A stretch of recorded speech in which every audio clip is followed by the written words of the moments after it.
Imagine for a second that you are standing on the deck of a massive ocean liner. Okay. It's pitch black, it's the middle of the Atlantic, and there is this massive storm raging.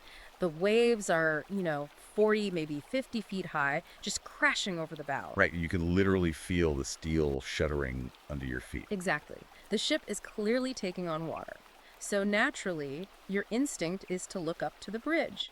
You expect to see this seasoned captain gripping the wheel, eyes locked on the horizon, navigating the swell. But instead, You look up and you just see a rave. you see a party. People are drinking. They are screaming over the music. And this is the worst part. They are actively drilling holes in the floorboards of the bridge. Because they think it makes the ride more equitable. Right. And the actual captain, the guy who actually understands navigation, engineering, and physics, he has been thrown in the brig because his competence made the partygoers feel insecure. It is a terrifying image, honestly. And according to the source we are covering today, it is not just a metaphor. It is the precise coordinate of Western civilization right now. Welcome back to the deep dive. Today, we are putting on our hazmat suits and grabbing the third rail of cultural commentary. We really are. We are doing a deep dive into the ebook called Women Are Drunk, They Have Abandoned Their Stations as Mothers by Conrad Riker. And let me be clear right out of the gate. This is not a cozy bedside read. No, not at all. This isn't something you read to feel warm and fuzzy about the state of the world. Riker explicitly frames this book as a manual for the counter-revolution. Yeah, it's dense, it's philosophical, and it is unapologetically aggressive. He literally calls it a red pill wake-up call for men who look at the modern world and feel like they're living in an asylum. He's trying to explain exactly why everything feels so broken. Now, as always on this show, we don't take sides. We are impartially reporting on the text. Whether you are left-wing, right-wing, or anywhere in between, our job is to map out the arguments presented. Exactly. We aren't endorsing the viewpoints. We are just trying to convey the ideas contained in the original source material. But I will say, this book is specifically targeted at men's rights activists and red-pilled manosphere men. Riker is writing for the learner who wants the unvarnished truth.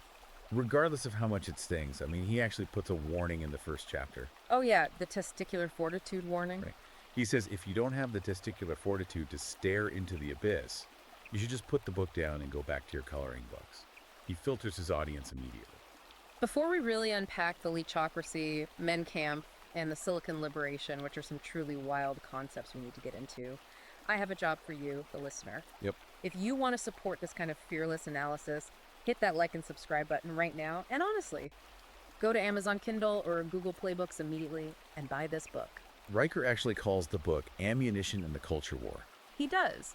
And if you are trying to understand the history of our institutions before they were captured by feminists and Marxists, you need this ammunition. We can give you the roadmap today, but you need the source text. Absolutely. So let's go back to that ship metaphor. Riker titles this concept the shipwreck of the West. Yeah. What is the actual mechanism here? Why does he say the ship is sinking? So his core thesis is that civilization is collapsing because it has been hijacked by what he calls gynocentric Marxism. Which is a really heavy piece of jargon. It sounds like a buzzword salad at first glance. It does, but he defines it very carefully. Riker argues that civilization, the ship, is built on structure, logic, engineering, and stoic endurance. And historically, he classifies these as masculine traits. Right. You don't build a suspension bridge with feelings, you build it with physics. Gravity does not care if you're having a bad day. So the mutiny happens when we invert that natural order and replace competence with emotionalism. Exactly. So that party on the bridge represents modern feminism and social activism. He paints this picture of a heavily split crew. Down in the engine room, you have the man. Covered in grease. Covered in grease, bailing out water, paying the taxes, keeping the power grid running. They are dealing with objective reality. Meanwhile, the passengers, who he identifies as modern feminist activists and welfare state beneficiaries, are up on the deck. And they're actively sabotaging the vessel while complaining that the ride isn't smooth enough. That's the core of it, competence replaced by complaint. And he doesn't just leave this as a broad metaphor. He brings receipts with his concept of the leechocracy. The leechocracy of the welfare state. This is the economic backbone of his whole argument. Right, the economic ledger. Riker argues we have to strip away the social narratives about equality and just look at the raw tax data. And what does his analysis assert there? He asserts that men are the net positive contributors to the state. They pay the vast majority of taxes that actually fund government operations. And the other side of the ledger. He argues that women, as a demographic bloc, are net negative consumers of state resources. Meaning, when you factor in welfare, healthcare subsidies, social programs, They take out more than they put in, yes. that is a remarkably harsh assessment. Yep. So he's basically arguing that men are funding their own erasure. That is exactly his framing. It's a massive wealth transfer. You go to work, you break your back, you pay taxes, and those taxes fund the very institutions that he says demonize you. He calls it the sponge argument, right? Yes, the sponge argument. It's his direct rebuttal to the idea that women were the secret builders of society, or that their mere influence equates to tangible value. I highlighted that quote. He says, "A sponge soaks up water, but that does not make the sponge the source of the river." It's a full attack on revisionist history. Riker is firm on this. The person who lays the bricks, pours the concrete, and engineers the aqueduct is the builder. The person who inspires him or consumes the water is just a sponge. Wow. And he also tackles the unpaid labor argument too, right? Yeah. The idea that domestic work is this massive, uncompensated economic engine. He flips that completely upside down with his opportunity cost analysis. Riker argues that the male tax actually subsidizes women's independence. How does that work? Well, he says if a woman stays home, she is avoiding the massive costs of the workforce, commuting, childcare, professional wardrobes, and she does this while living off the surplus labor of the husband. And if she enters the workforce? Then Riker argues household efficiency drops entirely. Now you are taxing the man to pay for external childcare and takeout food because no one is managing the home. Yeah. He views the modern dual income trap as a way to tax men twice. While simultaneously destroying the peace of the home. Exactly. And this leads directly into his view on institutional capture. Yeah, let's get into that because Riker uses a term here that I actually had to stop and reread it to make sure I wasn't hallucinating. You're talking about men camp. Yes, men camp. He calls the modern feminist movement men camp. It is a deliberately provocative parallel.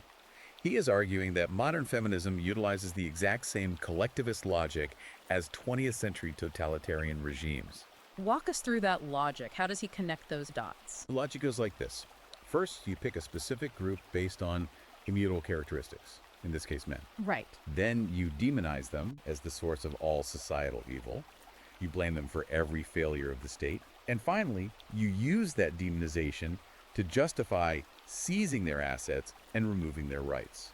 So when we hear a term like toxic masculinity in the media, Riker doesn't view that as a legitimate critique of bad behavior. Not at all.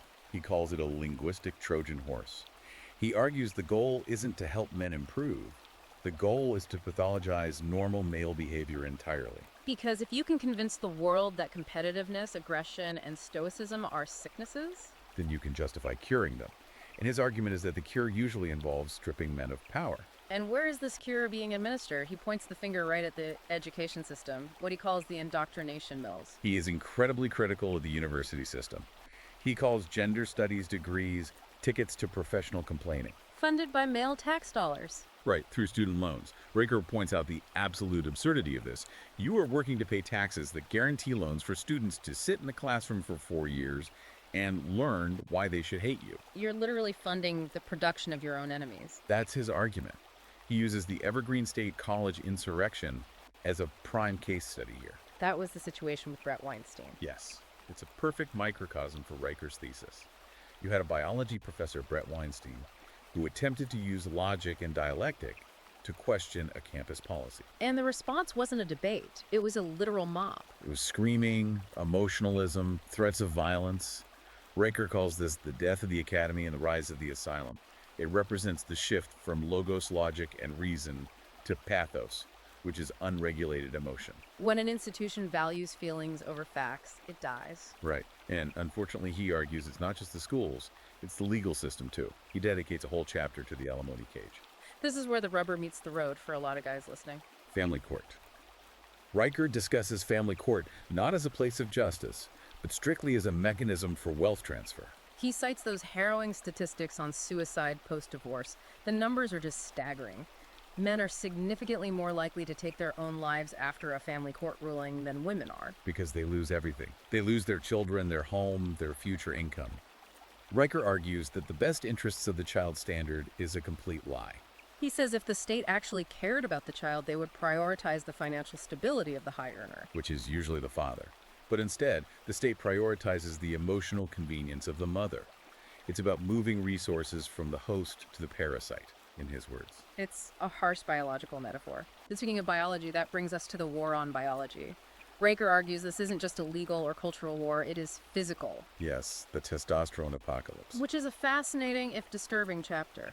Riker connects environmental factors like microplastics, BPA, and soy-heavy diets to the massive documented drop in testosterone levels across the West over the last 50 years. We've all seen the charts. Testosterone is plummeting, but Riker doesn't think this is just accidental pollution.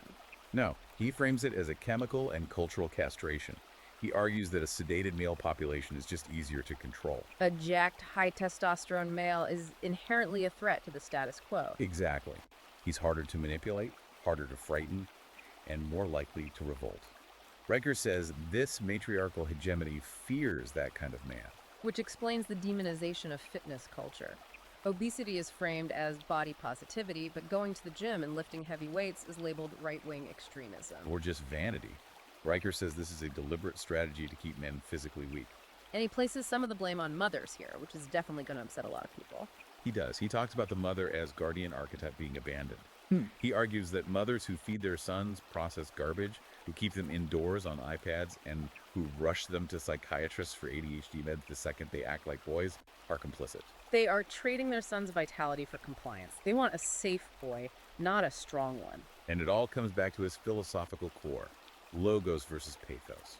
Aristotelian logic versus standpoint epistemology. Right, standpoint epistemology being the Marxist idea of my truth. Riker argues civilization was built on objective reality.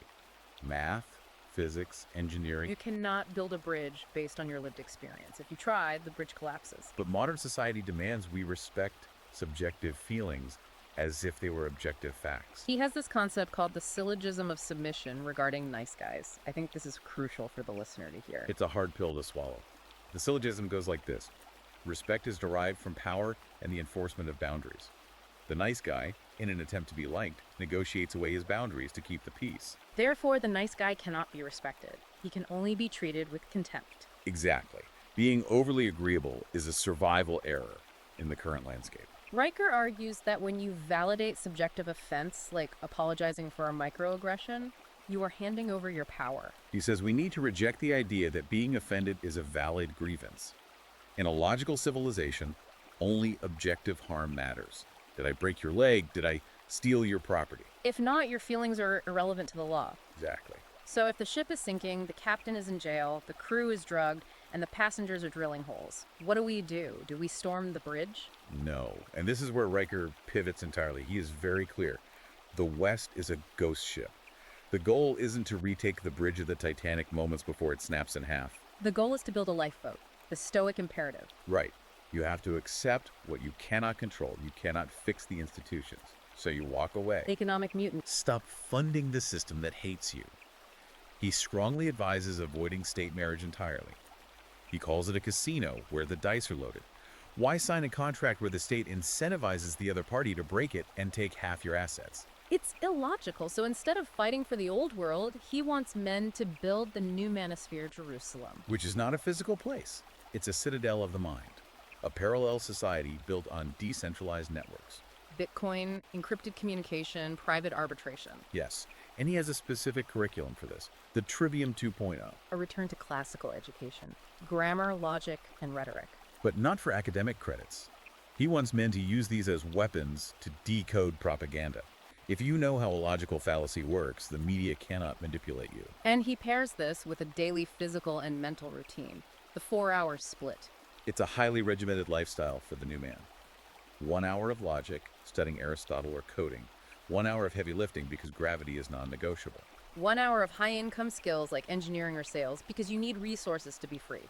And 1 hour of theological or philosophical reflection to ground yourself. It's about becoming undeniable.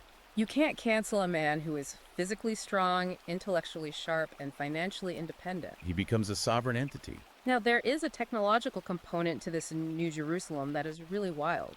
The Silicon Liberation. Riker argues that the ultimate monopoly women have held over men throughout history is reproduction and intimacy. And the singularity breaks that monopoly. He believes technology is about to break it wide open.